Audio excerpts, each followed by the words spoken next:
असलामुअलैकुम। पंज दरियावां दी धरती पंजाब ते मेरा सोहना शहर लाहौर लाहौर दे इलाका इस टाइम हाल रोड दे उत्ते मैं मौजूद हाँ। तो जनाब मोहसिन जफर साहब को आया हुआ, इन्हों को मैं बकायदा टाइम लिता है, इन्होंने मेहरबानी फरमाई है, इन्होंने टाइम दिता है तो मैं इत्थे हाजिर होया हुआ। कुछ चीज़ां सी मैं दोस्तों के नाल शेयर करना चाहना सा पंजाबी लबड़ चैनल के व्यूवर्स के नाल। ते मोहसिन भाई को आया। अस्सलाम वालेकुम मोहसिन भाई। वालेकुम अस्सलाम। मेहरबानी ਤੁਹਾਡੀ ਜੀ, ਟਾਈਮ ਲੈਣ ਦੀ ਕੋਈ ਜ਼ਰੂਰਤ ਨਹੀਂ। ਤੁਹਾਡਾ ਆਪਣਾ ਦਫ਼ਤਰ ਹੈ, ਜਦੋਂ ਦਿਲ ਕਰੇ ਆਓ। मोहसिन भाई ਤੁਹਾਡਾ शुक्रिया, तुसी वक्त दिता जी सानू। ਜਜ਼ਾਕੱਲਾ। मोहसिन भाई कुछ दिन पहले असी देखिया सोशल मीडिया के उत्ते NS फैमिली ने, नवीद शेख साहब ने एक आवाज़ दी कि albino red eyes NS family 5000 रुपये तो घट सेल नहीं करेगी। ਉਹਦੇ ਬਾਅਦ ਤਕਰੀਬਨ 50-60% ਲੋਕਾਂ ਨੇ ਸੋਸ਼ਲ ਮੀਡੀਆ ਤੇ ਉਹਨਾਂ ਦੀ ਆਵਾਜ਼ ਤੇ ਲਬਾਈ ਕੀਤਾ। ਕੁਝ ਦਿਨ ਗੁਜ਼ਰੇ ਤੇ ਤੁਹਾਡੀ ਇੱਕ ਵੀਡੀਓ ਆਈ ਜਿਹਦੇ ਤੁਸੀਂ ਕਿਹਾ ਜੀ 10 ਤੋਂ 12000 ਰੁਪਏ ਦਾ ਅਲਬਾਈਨੋ ਰੈਡ ਆਈ ਸੇਲ ਹੋਏਗਾ, ਮੇਰੇ ਕੋਲ ਗਰੰਟੀ ਲੈ ਲਓ।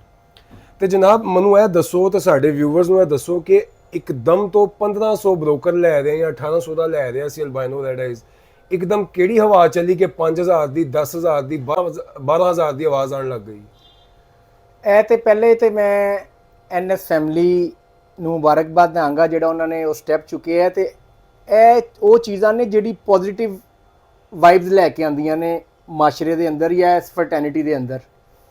ਬਾਕੀ ਜਿੱਥੋਂ ਦੀ ਗੱਲ ਹੈ ਕਿ 12000 ਜਾਂ 10000 ਦਾ ਕਿਵੇਂ ਹੋ ਜਾਏਗਾ, ਇਹ ਮੈਂ ਆਪਣੀ ਪਹਿਲੇ ਵੀ ਕਹਿ ਚੁੱਕੇ ਹਾਂ ਆਪਣੀ ਵੀਡੀਓ ਵਿੱਚ ਕਿ 2 ਵਾਰੀ ਮੇਰੇ ਜਦੋਂ ਦਾ ਮੈਂ ਬਰਡ ਰੱਖੇ ਨੇ 2 ਵਾਰੀ ਮੇਰੇ ਨਾਲ ਇੰਜ ਹੋ ਚੁੱਕੇ ਹੈ ਕਿ ਅਲਬਾਈਨੋ ਰੈਡ ਆਈ ਚੂੰਕਿ ਇਹ ਬੇਸਿਕ ਬਰਡ ਹੈ, ਠੀਕ ਹੈ, ਉਹ ਬਿਲਕੁਲ ਬਾਟਮ ਪ੍ਰਾਈਸ ਤੇ ਗਿਆ ਹੈ ਤੇ ਅਗਲੇ ਹੀ ਸਾਲ ਉਹ ਦੁਬਾਰਾ ਜਿਹੜਾ ਹੈ ਅਪ ਜਾਣ ਲੱਗ ਗਿਆ, ਅਪ ਚਲਾ ਗਿਆ ਹੈ। ਠੀਕ ਹੈ। ਇਹ ਜਦੋਂ ਅਲਬਾਈਨੋ ਰੈਡ ਆਈ ਉੱਤੇ ਜਾਏਗਾ ਨਾ ਇਨਸ਼ਾਅੱਲਾ ਤੇ ਇੰਜ ਨਹੀਂ ਜਾਏਗਾ ਕਿ ਅੱਜ 1500 ਦਾ ਹੈ ਤੇ ਅਗਲੇ ਮਹੀਨੇ 3000 ਦਾ ਤੇ ਉਸ ਤੋਂ ਅਗਲੇ ਮਹੀਨੇ 6000 ਦਾ ਤੇ ਉਸ ਤੋਂ ਅਗਲੇ ਮਹੀਨੇ ਇਨਸ਼ਾਅੱਲਾ ਤਾਲਾ ਇਹ ਦਿਨਾਂ ਹੀ ਉੱਤੇ ਜਾਏਗਾ। ਠੀਕ ਹੈ।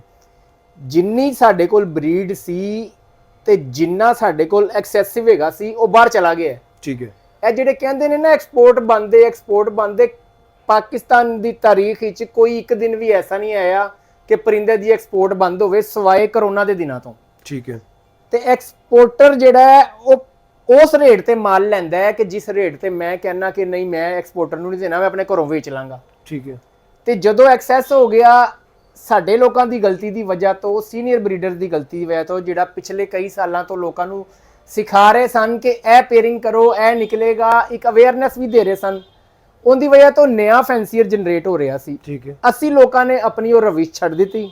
ਠੀਕ ਹੈ। ਉਸ ਵਜ੍ਹਾ ਤੋਂ ਕੀ ਹੋਇਆ ਕਿ ਨਵੇਂ ਜਿਹੜੇ ਲੋਕੀ ਆ ਰਹੇ ਸਨ ਉਹਨਾਂ ਨੂੰ ਰਸਤਾ ਨਜ਼ਰ ਨਹੀਂ ਆਇਆ ਕਿ ਕਰਨਾ ਕੀ ਹੈ ਤੇ ਕਿਵੇਂ ਚੱਲਣਾ ਹੈ। ਠੀਕ ਹੈ। ਉਸ ਵਜ੍ਹਾ ਤੋਂ ਬੈਕਲੌਗ ਆ ਗਿਆ, ਮਾਲ ਇਕੱਠਾ ਹੋ ਗਿਆ, ਉਹ ਹੁਣ ਸਾਰਾ ਨਿਕਲ ਗਿਆ ਹੈ। ਠੀਕ ਹੋ ਗਿਆ।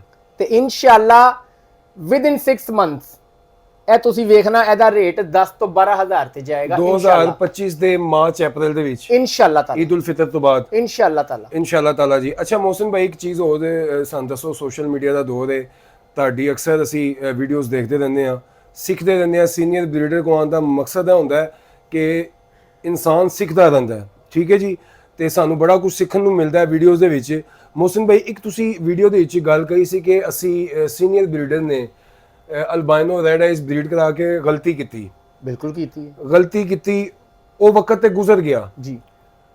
क्या न्यू फैंसीयर जो अल्बाइनो तो अगे ਵਧਣਾ ਚਾਹ ਰਿਹਾ ਲੇਕਿਨ ਡਰ ਰਿਹਾ ਹੈ, क्या ਉਹਨੂੰ ਗ੍ਰੇ ਵਿੰਗ ਵੱਲ, ਪੈਲਟ ਵੱਲ ਇਹ ਗਲਤੀ ਕਰਨੀ ਚਾਹੀਦੀ ਹੈ? ਪਹਿਲੇ ਸਭ ਤੋਂ ਪਹਿਲੇ ਆਪਣੀ ਬੇਸ ਮਜ਼ਬੂਤ ਕਰੋ। ਬੇਸ ਹੈ ਅਲਬਾਈਨੋ, ਕਰਮੀਨੋ, ਕਮਰਸ਼ੀਅਲ ਬਰਡ ਜਿਹਨੂੰ ਆਮ ਜ਼ਬਾਨੀ 'ਚ ਕਹੀਦਾ। ਜਦੋਂ ਉਹ ਸਟੇਬਲ ਹੋ ਜਾਏਗਾ ਤੇ ਫਿਰ ਮੈਨੂੰ ਕਿਸੇ ਨੂੰ ਇਹ ਕਹਿਣ ਦੀ ਜ਼ਰੂਰਤ ਨਹੀਂ ਪਏਗੀ ਕਿ ਪੈਲਟ ਲਵੋ, ਠੀਕ ਹੈ, ਜਾਂ ਯੈਲੋ ਫੇਸ ਲਵੋ। ਠੀਕ। ਜਦ ਤੁਸੀਂ ਇੱਕ ਆਪਣੀ ਬਰੀਡ ਵੇਚੋਗੇ ਤੁਹਾਡੇ ਕੋਲ ਪੈਸੇ ਆਣਗੇ।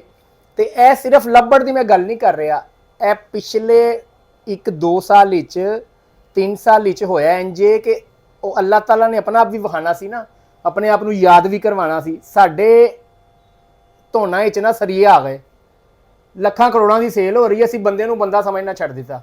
ਸਿਰਫ ਲੱਭੜ ਵਾਲਿਆਂ ਨੇ ਨਹੀਂ, ਪਿੰਜਰੇ ਵਾਲਿਆਂ ਨੇ, ਦਾਣੇ ਵਾਲਿਆਂ ਨੇ, ਮੈਡੀਸਨ ਵਾਲਿਆਂ ਨੇ, ਉਹਨਾਂ ਨੇ ਬੰਦੇ ਨੂੰ ਬੰਦਾ ਹੀ ਨਹੀਂ ਸਮਝਿਆ ਕਿ ਬਈ ਹੁਣ ਤੇ ਜਿਹੜਾ ਸਾਰੀ ਜ਼ਿੰਦਗੀ ਇੰਝ ਹੀ ਚੱਲੇਗਾ। ਫਿਰ ਅੱਲਾ ਨੇ ਰੱਸੀ ਖਿੱਚੀ ਹੈ ਨਾ, ਹੁਣ ਹਰ ਨਵਾਂ ਬੰਦਾ ਵੀ ਆਉਂਦਾ ਤੇ ਉਹਦੀ ਇੱਜ਼ਤ ਵੀ ਕਰੀਦੀ ਹੈ, ਉਹਨੂੰ ਟਾਈਮ ਵੀ ਦੇਈਦਾ ਤੇ ਅੱਲਾਹ ਤਾਲਾ ਨੇ ਆਪਣਾ ਆਪ ਵਿਖਾਇਆ। ਤੇ ਐਸੇ ਤਰ੍ਹਾਂ ਜਿਹੜੇ ਐਗਰੀਕਲਚਰ ਦੇ ਦੂਜੇ ਸੈਗਮੈਂਟ ਸਨ, ਫਰਜ਼ ਕਰੋ ਤੁਸੀਂ ਕਰਮੀਨੋ ਵੇਚੇ ਹੈ 10 ਲੱਖ ਰੁਪਏ ਦਾ, ਫਰਜ਼ ਕਰੋ ਪਿਛਲੇ ਸਾਲ, ਇਹ ਮੈਂ ਜਦੋਂ ਰੇਟ ਜ਼ਿਆਦਾ ਸੀ ਉਦੋਂ ਦੀ ਗੱਲ ਕਰ ਰਿਹਾ। ਤੇ ਤੁਸੀਂ 10 ਲੱਖ ਵਿੱਚੋਂ 2.5 ਲੱਖ ਦਾ ਦੁਬਾਰਾ ਮੋਟੇਸ਼ਨ ਲੈ ਲਈ ਲੱਭੜ ਦੀ, 2.5 ਲੱਖ ਦੇ ਤੁਸੀਂ ਜਾਵਾ ਲੈ ਲਈ, 2.5 ਲੱਖ ਦੀ ਤੁਸੀਂ ਕੋਈ ਹੋਰ ਰਾਹ ਲੈ ਲਿਆ ਕਿ ਬਈ ਠੀਕ ਹੈ ਮੈਂ ਮੁxtਲਿਫ ਜਗ੍ਹਾ ਤੇ ਇਨਵੈਸਟ ਕਰਨਾ। ਪਿਛਲੇ 3-4 ਸਾਲ ਤੋਂ ਜਦੋਂ ਸਭ ਤੋਂ ਜ਼ਿਆਦਾ ਸੈਲਿੰਗ ਲੱਭੜ ਦੀ ਹੋ ਰਹੀ ਸੀ ਤੇ ਦੂਜੇ ਜਿਹੜੇ ਸੈਗਮੈਂਟ ਵਾਲੇ ਸਨ ਐਵੀਕਲਚਰ ਵਾਲੇ, ਉਹਨਾਂ ਦੀ ਇਹ ਕੋਸ਼ਿਸ਼ ਸੀ ਕਿ ਕਿਸੇ ਤਰ੍ਹਾਂ ਇਹਦਾ ਪਟਾਕਾ ਬੋਲੇ, ਤੇ ਇਹਦਾ ਪਟਾਕਾ ਬੋਲੇ ਤੇ ਸਾਡੀ ਦੁਕਾਨਦਾਰੀ ਚੱਲੇ। ਸਰ ਐਗਰੀਕਲਚਰ ਦੇ ਵਿੱਚ ਕੋਈ ਬਰਡਸ ਵਾਲੇ ਵੀ ਨੇ? ਮੇਰਾ ਮਤਲਬ ਹੈ ਕਿ ਦੂਜੇ ਜਿਹੜੇ ਕੋਈ ਜਾਵਾ ਵਾਲਾ, ਫਿੰਚ ਵਾਲਾ, ਡਬ ਵਾਲਾ, ਰਾਹ ਵਾਲਾ, ਉਹਨਾਂ ਨੂੰ ਲੱਗਦਾ ਸੀ ਬਈ ਹੁਣ 80% ਕੰਟਰੀਬਿਊਸ਼ਨ ਸੀ ਲੱਭੜ ਦਾ ਤੇ ਵਿਕਣਾ ਵੀ ਜ਼ਿਆਦਾ ਉਹਨਾਂ ਹੀ ਸੀ। ਸਰ ਲੱਭੜ ਦੀ ਜਿੰਨੀ ਪ੍ਰਮੋਸ਼ਨ ਕੀਤੀ ਗਈ ਹੈ, ਮੇਰੀ ਫੈਜ਼ੀ ਭਾਈ ਨਾਲ ਮੁਲਾਕਾਤ ਹੋਈ, ਉਹਨਾਂ ਨੇ ਇੱਕ ਚੀਜ਼ ਦੱਸੀ ਸੀ ਕਿ ਜਿੰਨੀ ਮਿਹਨਤ ਲੱਭੜ ਵਾਲਿਆਂ ਨੇ ਪ੍ਰਮੋਸ਼ਨ ਦੇ ਵਿੱਚ ਕੀਤੀ ਹੈ, ਸਭ ਨੇ ਉਹਦਾ ਫਾਇਦਾ ਚੁੱਕਿਆ ਹੈ। ਲੇਕਿਨ ਲੱਭੜ ਨੂੰ ਇੱਕ ਫੇਕ ਤਰੀਕੇ ਦੇ ਨਾਲ ਜਾਣਬੁੱਝ ਕੇ ਡਿੱਗਿਆ ਗਿਆ, ਉਹ ਲੱਭੜ ਨੂੰ ਡਿੱਗਿਆ ਗਿਆ ਤਾਂ ਸਾਰਾ ਕੁਝ ਡਿੱਗ ਗਿਆ, ਸਾਰਾ ਕੁਝ ਡਿੱਗ ਪਿਆ ਹੈ। ਤੁਸੀਂ ਉਹੀ ਮੈਂ ਤੁਹਾਨੂੰ ਜਿਵੇਂ ਪਹਿਲੇ ਕਿਹਾ ਕਿ ਇੱਥੋਂ ਕਮਾਏ ਤੁਸੀਂ ਤੇ 4 ਜਗ੍ਹਾ ਤੇ ਤੁਸੀਂ ਇਨਵੈਸਟ ਕਰ ਦਿੱਤੇ, ਹੁਣ ਇੱਥੋਂ ਤੁਸੀਂ ਕਮਾ ਹੀ ਨਹੀਂ ਰਹੇ ਤੇ ਤੁਸੀਂ ਇਨਵੈਸਟ ਕਿੱਥੇ ਕਰੋਗੇ? ਬਿਲਕੁਲ ਸਹੀ। ਤੇ ਹੁਣ ਤੇ ਬਾਕੀ ਜਿਹੜੇ ਦੂਜੇ ਵੀ ਨੇ ਉਹਨਾਂ ਦਾ ਵੀ ਤੁਸੀਂ ਵੇਖ ਰਹੇ ਹੋ ਕਿ ਰੇਟ ਕਿੱਥੇ ਗਏ ਨੇ। ਉਹਨਾਂ ਨੂੰ ਲੱਗਦਾ ਸੀ ਕਿ ਇਹ ਥੱਲੇ ਜਾਏਗਾ ਤੇ ਅਸੀਂ ਉੱਤੇ ਆ ਜਾਵਾਂਗੇ, ਤੇ ਉਹ ਇਸ ਤੋਂ ਵੀ ਥੱਲੇ ਚਲੇ ਗਏ ਨੇ। ਸਰ ਚੀਜ਼ ਥੱਲੇ ਆ ਗਈ ਹੈ, ਠੀਕ ਹੋ ਗਿਆ। ਤੇ ਇਸ ਲਈ ਯਾਨੀ ਕਿ ਅਗਰ ਕਲੈਕਟਿਵ ਸੋਚਾਂਗੇ ਨਾ ਸਾਰਿਆਂ ਦਾ, ਤੇ ਫੇਰ ਹੀ ਸਾਰਿਆਂ ਦਾ ਸਰਵਾਈਵਲ ਤੇ ਫਾਇਦਾ ਹੈ। ਤੇ ਜੇ ਇੱਕ ਦੂਜੇ ਦੀ ਲੱਤ ਖਿੱਚਾਂਗੇ ਤੇ ਫਿਰ ਜਿਹੜਾ ਮੋਹਸਿਨ ਭਾਈ ਪਤਾ ਨਹੀਂ ਇਹ ਸਵਾਲ ਕਰਨਾ ਚਾਹੀਦਾ ਹੈ, ਕਿਸੇ ਦੀ ਦਿਲ ਆਜ਼ਾਰੀ ਦਾ ਬਾਇਸ ਨਾ ਬਣੇ। ਮੈਂ ਇੱਕ ਆਪਣੇ ਇਲਮ ਚ ਇਜ਼ਾਫੇ ਵਾਸਤੇ ਇਹ ਸਵਾਲ ਕਰ ਰਿਹਾ ਕਿਉਂਕਿ ਸੀਨੀਅਰ ਬਰੀਡਰ ਨੇ ਇਨਸ਼ਾਅੱਲਾ ਸਾਡੀ ਰਹਿਨੁਮਾਈ ਕਰਨਗੇ। ਮੋਹਸਿਨ ਭਾਈ ਕੁਛ ਅਰਸਾ ਪਹਿਲੇ ਰਹੀਮ ਅਲੀ ਢੀਲੂ ਸਾਹਿਬ ਨੇ ਤੇ ਡਾਕਟਰ ਫੁਲਕਾਨ ਸਾਹਿਬ ਨੇ ਇੱਕ ਐਗਰੀਕਲਚਰ ਪ੍ਰੋਗਰਾਮ ਕਰਵਾਇਆ ਜੀ। ਉੱਥੇ ਡਵ ਵਾਲੇ ਵੀ ਆਏ, ਬਿਗ ਬਰਡਸ ਵਾਲੇ ਵੀ ਆਏ, ਬਿਗ ਪੈਰਟਸ ਵਾਲੇ ਵੀ ਆਏ, ਮਤਲਬ ਕਿ ਆਲ ਓਵਰ ਜਿੰਨਾ ਵੀ ਬਰਡਸ ਫੈਮਿਲੀ ਸੀ ਉਹ ਸਾਰੇ ਆਏ। ਇਹ ਰਹੀਮ ਅਲੀ ਢੀਲੂ ਸਾਹਿਬ ਲੱਭੜ ਦੇ ਬਰੀਡਰ ਵੀ ਨੇ, ਸਪੋਰਟਰ ਵੀ ਨੇ। क्या कोई बिग बर्ड वाला या कोई दूसरी फैमिली, डव फैमिली वाला या जावा वाला कोई और, क्या वो लव बर्ड वाले को जानते ने? जिस तरह मैं साड़ी वो भैन ने, सिस्टर ने, रिदा ज़हरा साहबा, उन्होंने डव लगाई है। अब वकास मलिक साहब मेरे बड़े अच्छे दोस्त ने, उन्होंने स्पैरोज का सेटअप लगाया बड़ी। मैं मतलब कि लव बर्ड वाला वहाँ, मैं लव बर्ड ब्रीड करवाना वा, मैं उन्होंने को भी गया, डव भी दिखाई, स्पैरो भी दिखाई, बिग बर्ड्स वाले को भी असी गए। क्या बिग बर्ड्स वाले, डव वाले ते जेड़े बजरी वाले दूसरे बर्ड्स वाले ने, क्या उन्हों का काम है कि लव बर्ड वाले को आन, उन्हों का बर्ड्स दिखान, या वो आ चुके ने पहले भी, वो सपोर्ट कर चुके ने लव बर्ड नूं, जिस तरह लव बर्ड वाले ने बिग बर्ड्स नूं ते दीगर बर्ड्स नूं सपोर्ट किया? नहीं, ਇਹ ਅਸਲ ਵਿੱਚ ਜਿਹੜਾ ਸੋਸ਼ਲ ਮੀਡੀਆ ਦਾ ਰੈਵੋਲੂਸ਼ਨ ਹੈ ਨਾ, ਸਮਝੋ ਤੁਸੀਂ ਪਿਛਲੇ 7-8 ਸਾਲ ਤੋਂ ਆਇਆ, ਤੇ 7-8 ਸਾਲ ਤੋਂ ਹੀ ਲੱਭੜ ਦੀ ਪ੍ਰਮੋਸ਼ਨ ਸਟਾਰਟ ਹੋਈ ਹੈ। ਨਵੀਜ਼ ਸ਼ੇਖ ਸਾਹਿਬ ਉਹਦੇ ਵਿੱਚ ਸਭ ਤੋਂ ਮੇਨ ਕਿਰਦਾਰ ਨੇ, ਉਸ ਤੋਂ ਬਾਅਦ ਰਹੀਮ ਭਾਈ ਨੇ, ਤੇ ਬਾਕੀ ਸਾਰੇ ਮਿਲ ਮੁਲ ਕੇ।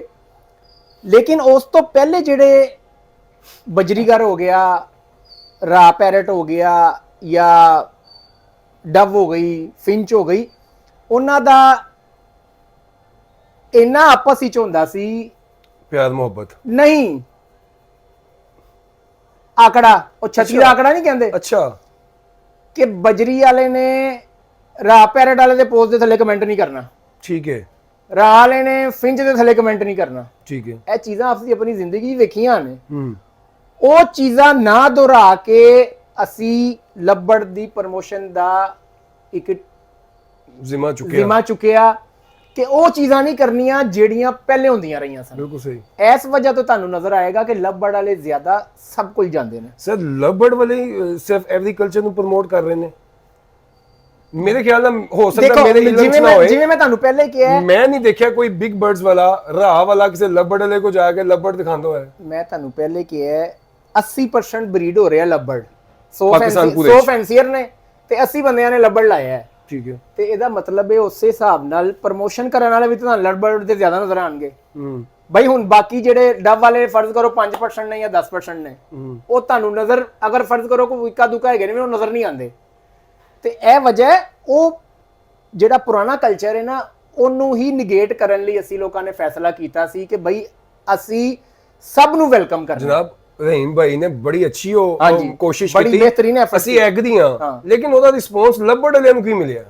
ਸਰ ਜੀ ਦੇਖੋ, ਅਗਰ ਤੁਸੀਂ ਕੋਈ ਚੰਗਾ ਕੰਮ ਕਰ ਰਹੇ ਹੋ ਨਾ, ਤੁਸੀਂ ਇਸ ਲਈ ਨਹੀਂ ਛੱਡ ਸਕਦੇ ਕਿ ਉਹ ਫਲਾਣਾ ਮੇਰੇ ਨਾਲ ਬੁਰਾਈ ਕਰ ਰਿਹਾ। ਠੀਕ ਹੈ, ਸਾਨੂੰ ਜਾਂ ਜਿੱਦੀ ਜੋ ਨੀਅਤ ਹੈ ਅੱਲਾ ਨੇ ਉਸ ਨੀਅਤ ਦੇ ਹਿਸਾਬ ਨਾਲ ਫਲ ਦੇਣਾ। ਬਿਲਕੁਲ ਸਹੀ। ਠੀਕ ਹੈ, ਇਹ ਸਮਝੋ ਇਹ ਨੇਰੀ ਚੱਲੀ, ਇਹ ਜਿਹੜਾ ਲੱਭੜ ਥੱਲੇ ਆਇਆ ਨੇਰੀ ਚੱਲੀ, ਜਿਹੜੇ ਛਾਪਰ ਸਨ ਨਾ ਯਾਨੀ ਕਿ ਹੋਲੇ ਬੰਦੇ ਉਹ ਉੱਡ ਗਏ ਨੇ। ਜੋ ਸਿਰਫ ਪੈਸਾ ਕਮਾਉਣ ਆਏ ਸੀ, ਸ਼ੌਕ ਸ਼ੌਕ ਕੋਈ ਨਹੀਂ ਸੀ। ਜੋ ਸਿਰਫ ਇਹ ਕੈਲਕੂਲੇਟਰ ਤੇ ਤੁਸੀਂ ਕੋਈ ਵੀ ਕੰਮ ਕਰੋਗੇ ਨਾ, ਮੋਬਾਈਲਾਂ ਦਾ ਕੰਮ, ਮੇਰਾ ਮੋਬਾਈਲਾਂ ਦਾ ਕੰਮ ਹੈ ਹਾਲ ਲੋਡ ਤੇ, ਕੈਲਕੂਲੇਟਰ ਤੇ ਤੁਸੀਂ ਕੈਲਕੂਲੇਟ ਕਰੋਗੇ ਨਾ ਤੇ ਤੁਸੀਂ 100 ਫੋਨ ਮੰਗਾਓ ਤੇ ਕੈਲਕੂਲੇਟਰ ਤੇ ਤੁਹਾਨੂੰ ਬਚ ਰਿਹਾ 3 ਲੱਖ ਰੁਪਇਆ, ਤੇ ਜਦੋਂ ਉਹ ਪ੍ਰੈਕਟੀਕਲੀ ਪਹੁੰਚਦੇ ਨੇ ਤੇ ਪਤਾ ਚੱਲਦਾ 70,000 ਹੀ ਬਚ ਰਿਹਾ ਹੈ। 3 ਲੱਖ ਗਲਤ ਕੈਲਕੂਲੇਟ ਕਰ ਲਿਆ ਸੀ, ਉਹਦੇ ਵਿੱਚ ਇਹ ਕੈਲਕੂਲੇਟ ਹੀ ਨਹੀਂ ਕੀਤਾ ਕਿ ਕੀਮਤ ਡਾਊਨ ਹੋ ਜਾਏਗੀ, ਵਿੱਚੋਂ ਖਰਾਬ ਫੋਨ ਨਿਕਲਾਣਗੇ, ਉਹਦਾ ਟ੍ਰੈਂਡ ਖਤਮ ਹੋ ਜਾਏਗਾ। ਐਸੇ ਤਰ੍ਹਾਂ ਲੱਭੜ ਵਿੱਚ ਜਦੋਂ ਕਰੋਨਾ ਵਿੱਚ ਸਾਰੇ ਕੰਮ ਬੰਦ ਸਨ ਤੇ ਲੋਕੀ ਸੋਸ਼ਲ ਮੀਡੀਆ ਵੇਖ ਰਹੇ ਸਨ, ਤੇ ਉਹਦੇ ਤੇ ਫਿਰ ਇਹ ਹੋਇਆ ਕਿ ਕੈਲਕੂਲੇਟਰ ਵਿਖਾਇਆ ਗਿਆ, एक जोड़ा लगाएं 5 लाख का और साल में कमाएं 1.5 करोड़, ਤੇ ਉਹ 1.5 ਕਰੋੜ ਵੇਖ ਕੇ ਜਿਹੜਾ ਆਇਆ ਉਹਨੂੰ ਫਰਜ਼ ਕਰੋ ਅਗਰ 5 ਲੱਖ ਨਾ 5 ਲੱਖ ਵੀ ਬਚਿਆ ਨਾ ਤਾਂ ਉਹਨੇ ਕਿਹਾ ਉਹ 1 ਕਰੋੜ 40 ਲੱਖ ਦਾ ਤੇ ਨੁਕਸਾਨ ਹੋ ਗਿਆ। ਮੈਂ ਤੇ ਹਿਸਾਬ ਲਾਇਆ ਸੀ ਕਿ 1.5 ਕਰੋੜ ਬਚੇਗਾ। ਉਹਨਾਂ ਨੂੰ ਸ਼ੌਕ ਕੋਈ ਨਹੀਂ, ਸਿਰਫ ਪੈਸੇ ਕਮਾਉਣਾ ਹੈ, ਸਿਰਫ ਪੈਸੇ ਕਮਾਉਣ ਲਈ, ਸਿਰਫ ਉਹ ਛਾਪਰ ਹੁਣ ਸਾਰੇ ਉੱਡ ਗਏ ਨੇ। ਹੁਣ ਜਿਹੜਾ ਸ਼ੌਕੀਨ ਤੇ ਜਿਹੜਾ ਸਹੀ ਬਿਜ਼ਨਸ ਕਰਨ ਵਾਲਾ ਹੈ, ਇਹ ਹੁਣ ਮੈਂ ਤੁਹਾਨੂੰ ਕਹਾਂ ਕਿ ਇਹ ਸਾਰਿਆਂ ਦਾ ਸ਼ੌਕ ਹੈ ਸਮੇਤ ਮੇਰੇ, ਗਲਤ ਗੱਲ ਹੈ। ਉਹਨੇ ਬਿਜ਼ਨਸ ਬਣ ਗਿਆ ਹੈ, ਠੀਕ, ਲੇਕਿਨ ਬਿਜ਼ਨਸ ਵੀ ਉਹੀ ਬਿਹਤਰੀਨ ਤਰੀਕੇ ਨਾਲ ਕਰੇਗਾ ਜਿਹਨੂੰ ਸ਼ੌਕ ਹੋਏਗਾ। ਬਿਲਕੁਲ ਸਹੀ। ਤੇ ਹੁਣ ਜਿਹੜੇ ਨੇ ਸਿਰਫ ਸ਼ੌਕੀਨ ਤੇ ਬਿਜ਼ਨਸਮੈਨ ਰਹਿ ਗਏ ਨੇ, ਉਹ ਬਾਕੀ ਜਿਹੜੇ ਵਕਤੀ ਤੌਰ ਤੇ ਆਏ ਸਨ ਉਹ ਸਭ ਉੱਡ ਚੁੱਟ ਗਏ ਨੇ। ਤੇ ਇਨਸ਼ਾਅੱਲਾ ਇਹ ਦੇਖਣਾ ਤੁਸੀਂ ਕਿਵੇਂ ਬਿਹਤਰੀ ਆਂਦੀ। ਸਰ ਅਲਬਾਨੋ ਰੈਡਾ ਇਜ਼ ਦਾ ਫਿਊਚਰ ਕੀ ਦੇਖਦੇ ਹੋ ਤੁਸੀਂ? ਸਰ ਜੀ ਉਹੀ ਗੱਲ ਹੈ ਕਿ ਦਿਨਾਂ ਚ ਉੱਤੇ ਜਾਏਗਾ ਇਨਸ਼ਾਅੱਲਾ, ਤੇ ਫਿਰ ਬੁਕਿੰਗ ਵਾਲਾ ਹਿਸਾਬ ਆਏਗਾ। ਅੱਛਾ ਮੋਹਸਿਨ ਭਾਈ, ਤੁਸੀਂ ਇਹ ਸਮਝਦੇ ਹੋ ਕਿ ਸਾਡੇ ਜਿਹੜੇ ਕੁਝ ਐਸੇ ਲੋਕ ਹੈ ਨੇ ਜੋ ਜਲਦਬਾਜ਼ੀ ਦੇ ਵਿੱਚ ਡਰ ਕੇ ਫਟਾਫਟ ਬ੍ਰੋਕਰ ਨੂੰ ਚੁਕਾ ਦਿਓ, ਬ੍ਰੋਕਰ ਨੇ ਆਪਣੀ ਮਰਜ਼ੀ ਦਾ ਰੇਟ ਲਾਇਆ, ਫਟਾਫਟ ਚੁੱਕੇ, ਫਸਟ ਕਲੈਚ ਆਉਣ ਵਾਲਾ ਹੈ, ਉਸ ਟਾਈਮ ਜੋ ਬੱਚਾ ਆਏਗਾ ਉਸ ਟਾਈਮ ਉਹਨਾਂ ਨੂੰ ਥੋੜਾ ਜਿਹਾ ਸਬਰ ਨਾਲ ਕੰਮ ਕਰਨਾ ਚਾਹੀਦਾ ਕਿ ਫੌਰਨ ਫੇਰ ਕਰ ਦੇਣਾ ਚਾਹੀਦਾ। ਇਹ ਸਿਰਫ ਲੱਭੜ ਦੀ ਗੱਲ ਨਹੀਂ, ਮੇਰਾ ਮੋਬਾਈਲਾਂ ਦਾ ਬਿਜ਼ਨਸ ਹੈ, ਇਹ ਇੱਕ ਚੀਜ਼ ਹੈ, ਫਰਜ਼ ਕਰੋ ਇਹਦਾ 2 ਲੱਖ ਰੁਪਇਆ ਰੇਟ ਹੈ, ਮੇਰੇ ਕਾਊਂਟਰ ਵਿੱਚ ਪਈ ਹੈ, ਤੁਸੀਂ ਆਏ ਹੋ ਪੁੱਛਿਆ ਤੇ 2 ਲੱਖ ਦਾ, ਤੇ ਜਦੋਂ ਮੈਂ ਤੁਹਾਨੂੰ ਕਹਾਂਗਾ ਨਾ ਭਾਵੇਂ ਨਾ ਖਰੀਦ ਲਓ ਤੇ ਤੁਸੀਂ ਕਹਿੰਦੇ ਯਾਰ 1.5 ਲੱਖ ਦਾ ਹੋਗਾ, ਠੀਕ ਹੈ। ਉਸ ਟਾਈਮ ਉਹਦੀ ਵੈਲਿਊ ਥੱਲੇ ਹੋਣੀ। ਸੇਮ ਹਿਸਾਬ ਹੈ ਕਿ ਜਦੋਂ ਤੁਸੀਂ ਬ੍ਰੋਕਰ ਨੂੰ ਕਹੋਗੇ ਯਾਰ ਤੇਰੀ ਮਿਹਰਬਾਨੀ ਮੇਰੇ ਕੋਲ ਲੈ ਲੈ, ਤੇ ਉਹਨੇ ਫਿਰ ਚੋਰੀ ਦਾ ਰੇਟ ਹੀ ਲਾਣਾ ਹੈ। ਠੀਕ ਹੈ ਜੀ, ਇਹ ਤੇ ਸਿੱਧੀ ਜੀ ਗੱਲ ਹੈ। ਦੇਖੋ ਬਿਜ਼ਨਸ ਨੂੰ ਕਰੋ ਬਿਜ਼ਨਸ ਦੀ ਤਰ੍ਹਾਂ, ਯਾਨੀ ਕਿ ਜੇ ਕਾਲੇ ਪੈ ਜਾਓਗੇ ਤੇ ਫਿਰ ਬਿਹਤਰ ਹੈ ਕਿ ਛੱਡ ਦਿਓ। ਅੱਛਾ ਜੀ, ਮੋਹਸਿਨ ਭਾਈ ਅਕਸਰ ਕ੍ਰਿਕਟ ਦੀਆਂ ਵੀ ਗੱਲਾਂ ਕਰਦੇ ਰਹਿੰਦੇ ਨੇ ਤੇ ਕੋਈ ਕਿਸੇ ਹੋਰ ਪਾਸੇ ਨਾਲ ਆਈ ਵੀ ਮੋਹਸਿਨ ਭਾਈ ਦਾ ਗੈਰ ਸਿਆਸੀ ਸਵਾਲ ਹੈ ਕਿ ਤੁਹਾਨੂੰ ਟੈਸਟ ਮੈਚ ਪਸੰਦ ਹੈ ਕਿ T20? ਅੱਜ ਕੱਲ ਦੌਰ ਹੈਗਾ ਫਾਸਟ, ਠੀਕ ਹੈ, ਤੇ T20 ਤੋਂ ਇਲਾਵਾ ਇਹ ਤੁਸੀਂ ਮੋਬਾਈਲ ਤੇ ਵੀਡੀਓ ਦੇਖਦੇ ਹੋ ਨਾ ਜੀ, ਤੇ 2-3 ਮਿੰਟ ਤੋਂ ਬਾਅਦ ਤੁਸੀਂ ਵੀਡੀਓ ਨਹੀਂ ਦੇਖਦੇ, ਸਕਿਪ ਕਰ ਦਿੰਦੇ ਫਟਾਫਟ। ਤੇ ਅੱਜ ਕੱਲ ਦਾ ਵੀ ਦੌਰ ਹੈਗਾ ਫਟਾਫਟ, ਇਹ 2 ਸਾਲ ਇੰਤਜ਼ਾਰ ਕਰੋ, 3 ਸਾਲ ਕਰੋ, 4 ਸਾਲ ਕਰੋ, 6 ਸਾਲ ਕਰੋ, ਫਿਰ ਜਾ ਕੇ ਫਲ ਮਿਲੇਗਾ ਨਾ। ਇੱਕੋ ਸਾਲ ਵਿੱਚ ਬੱਚੇ ਉਹੀ ਵੱਡੇ ਹੋ ਕੇ ਬਰੀਡ ਕਰਨ ਤੇ ਫੈਕਟਰੀਆਂ ਬਣ ਜਾਣ। ਇਹ ਉਹ ਦੌਰ ਗਿਆ ਹੈ ਟੈਸਟ ਮੈਚ ਵਾਲਾ। ਹੁਣ T20 ਤੇ ਸੁਪਰ 6 ਆ ਗਏ ਨੇ, 6 ਓਵਰ ਦਾ ਮੈਚ ਫਟਾਫਟ ਕਰੋ ਤੇ ਉਹ ਗਿਆ ਜੀ। ਅੱਛਾ, ਪਾਕਿਸਤਾਨੀ ਜਿਹੜੇ ਲੋਕ ਨੇ, ਮਤਲਬ ਕਿ ਅਗਰ ਤੁਸੀਂ ਅਮਰੀਕਾ ਸਾਈਡ ਤੇ ਦੇਖੋ, ਲੋਕ ਬੜਾ ਪਸੰਦ ਕਰਦੇ ਨੇ ਬਿਗ ਬਰਡਸ ਨੂੰ। ਸਰ ਪਾਕਿਸਤਾਨੀ ਕੌਮ ਜਿਹੜੀ ਹੈਗੀ ਹੈ, ਕਿਆ ਉਹ ਅਫੋਰਡ ਕਰਦੀ ਹੈ ਇੰਨਾ ਮਹਿੰਗਾ ਬਰਡ ਲੈ ਕੇ ਪਾਕਿਸਤਾਨ ਦੇ ਵਿੱਚ ਬਰੀਡ ਕਰਵਾਉਣਾ ਤੇ ਇੰਤਜ਼ਾਰ ਕਰਨਾ? ਉਹ ਜਿਹੜਾ ਸਿਰਫ ਸ਼ੌਕ ਹੀ ਹੈ। ਉਹ ਜਿਹੜੇ ਅਮਰੀਕਾ ਜਾਂ UK ਵਾਲੀ ਸਾਈਡ ਤੇ ਨਾ, ਉਹ ਐਜ਼ ਅ ਪੈਟ ਰੱਖਦੇ ਨੇ, ਉਹ ਬਰੀਡ ਸ਼ਰੀਡ ਕਰਵਾਉਣ ਵਾਲਾ ਜਿਹੜਾ ਫਾਰਮਿੰਗ ਵੀ ਹੈ ਉੱਥੇ। ਨਹੀਂ ਕੋਈ ਵੀ ਫਾਰਮਿੰਗ ਜਿੰਨੀ ਜ਼ਿਆਦਾ ਇੱਥੇ ਵੇ ਤੁਹਾਨੂੰ ਨਾ UK ਮਿਲੇਗੀ, ਨਾ ਯੂਰਪ ਮਿਲੇਗੀ, ਨਾ ਅਮਰੀਕਾ ਮਿਲੇਗੀ। ਸਹੀ, ਇੱਥੇ ਹੀ ਜਿਹੜਾ 500 ਪੇਅਰ ਲਾ ਲਓ, 1000 ਪੇਅਰ ਲਾ ਲਓ, 2000 ਪੇਅਰ ਲਾ ਲਓ, ਤੁਹਾਨੂੰ ਇੱਥੇ ਹੀ ਮਿਲੇਗਾ। ਸਹੀ ਹੋ ਗਿਆ। ਮੋਹਸਿਨ ਭਾਈ ਤੁਹਾਡਾ ਬਹੁਤ ਬਹੁਤ ਸ਼ੁਕਰੀਆ, ਤੁਸੀਂ ਇੰਨਾ ਟਾਈਮ ਦਿੱਤਾ ਸਾਡੇ ਪੰਜਾਬੀ ਲੱਭੜ ਚੈਨਲ ਦੇ ਵਿਊਵਰਸ ਨੂੰ। ਕੋਈ ਪੈਗਾਮ ਦੇਣਾ ਚਾਹੋਗੇ ਕਿ ਲੱਭੜ ਦੇ ਉੱਤੇ ਮਜ਼ੀਦ ਕੰਮ ਕਰਨ ਜਾਂ ਹੱਥ ਰੋਕ ਦੇਣ ਜਾਂ ਖਤਮ ਕਰ ਦੇਣ? ਨਹੀਂ, ਖਤਮ ਬਿਲਕੁਲ ਨਾ ਕਰਨ, ਜਿਨ੍ਹਾਂ ਨੇ ਖਤਮ ਕਰਨਾ ਸੀ ਉਹ ਕਰ ਚੁੱਕੇ ਨੇ। ਠੀਕ ਹੈ, ਹੁਣ ਜਿਹੜੇ ਰਹਿ ਗਏ ਨੇ ਉਹ ਸਬਰ ਤੇ ਹੌਸਲੇ ਨਾਲ ਬਰੀਡ ਕਰਾਨ।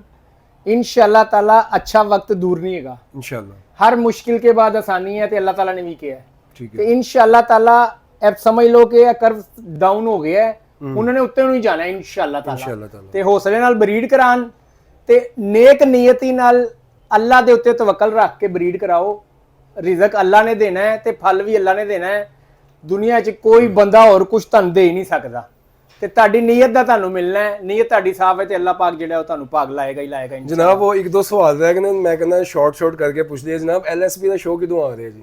ਸਰ ਜੀ LSP ਦਾ ਸ਼ੋਅ ਜਾਂ ਨਵੰਬਰ ਦੇ ਐਂਡ 'ਚ ਹੋਏਗਾ ਤੇ ਅਗਰ ਨਹੀਂ ਤੇ ਮਾਰਚ 'ਚ ਹੋਏਗਾ ਨੈਕਸਟ ਈਅਰ 2025। ਕਿਉਂਕਿ ਸਾਡੀ ਕਮਿਟਮੈਂਟ ਇਹ ਹੈਗੀ ਹੈ ਕਿ ਅਸੀਂ ਫੋਰਨਰ ਜੱਜ ਦੇ ਨਾਲ ਹੀ ਕਰਵਾਣਾ ਹੈ। ਠੀਕ ਹੈ। ਤੇ ਉਮੀਦ ਤੇ ਬੜੀ ਹੈ ਇਨਸ਼ਾਅੱਲਾ ਤਾਲਾ ਨਵੰਬਰ ਦੇ ਐਂਡ ਵਿੱਚ ਇੱਕ ਦੋ ਜੱਜ ਜਿਹੜੇ ਹੈਗੇ ਨੇ ਉਹਨਾਂ ਨੇ ਹਾਮੀ ਭਰ ਲਈਏ। ਹੁਣ ਸਿਰਫ ਵੀਜ਼ੇ ਦਾ ਜਿਹੜਾ ਪ੍ਰੋਸੀਜਰ ਹੈ ਉਹਦੇ 'ਚ ਅਗਰ ਡਿਲੇ ਨਾ ਹੋਇਆ ਤੇ ਇਨਸ਼ਾਅੱਲਾ ਤਾਲਾ ਐਂਡ ਨਵੰਬਰ ਵਿੱਚ ਤੁਹਾਨੂੰ LSP ਦਾ ਧਮਾਕੇਦਾਰ ਸ਼ੋਅ ਮਿਲੇਗਾ ਇਨਸ਼ਾਅੱਲਾ ਤੇ ਮਜ਼ਾ ਆਏਗਾ ਇਨਸ਼ਾਅੱਲਾ।